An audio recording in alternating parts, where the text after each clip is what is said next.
चित्ररेखावृतकुबेराय नमः आवाहयामि आवाहनं समर्पयामि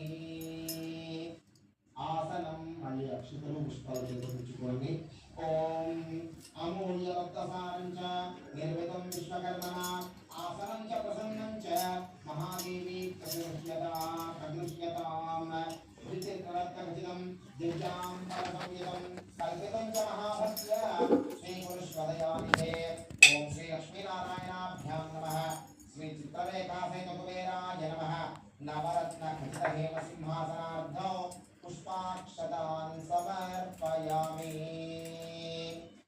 ప్రతి ఉపచారంలో బ్రహ్మగారు చేస్తున్న దాంట్లో గమనిస్తే మొట్టమొదటి శ్లోకమేమో లక్ష్మీనారాయణులకు సంబంధించింది, తర్వాత శ్లోకమేమో చిత్రరేఖ కుబేరులకు సంబంధించింది అన్నమాట. అంటే వినాయకాయ నమః.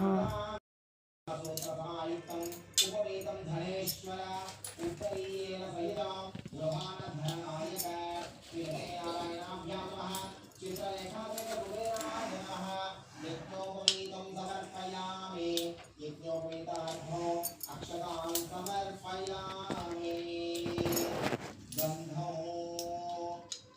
मवार्ति सोमवारी गंधो समर्पयामि ओम कस्तूरी कुंकुमयुक्तं भवसार विमिश्रितं फलयाचल संभूतं चंदनं प्रतिगृह्यताम् ओम चंदनागर कर्पूर कस्तूरी कुंकुमान्वितं गंधं गृहाणवित्तेश सर्वसिद्धिप्रदायक श्री लक्ष्मीनारायणाभ्यां नमः चित्ररेखासहितकुबेराय नमः गंधं समर्पयामि ओम आभरणानि स्वामी गंधం అంటే ఇది ओम तुरीय नमः ओम श्री महर्षिगणसंस्कृताय नमः ओम श्री कृष्णाय नमः ओम श्री शूर्पणखाज्येष्ठाय नमः ओम श्री शिवपूजारताय नमः ओम श्री अनघाय नमः ओम श्री कुबेराय नमः चोत्तरशतनामार्चनपूजां समर्पयामि స్వామియాయ నమః కుబేర లక్ష్మీయాయ నమః. మంచి ప్రశ్న అడిగారమ్మా.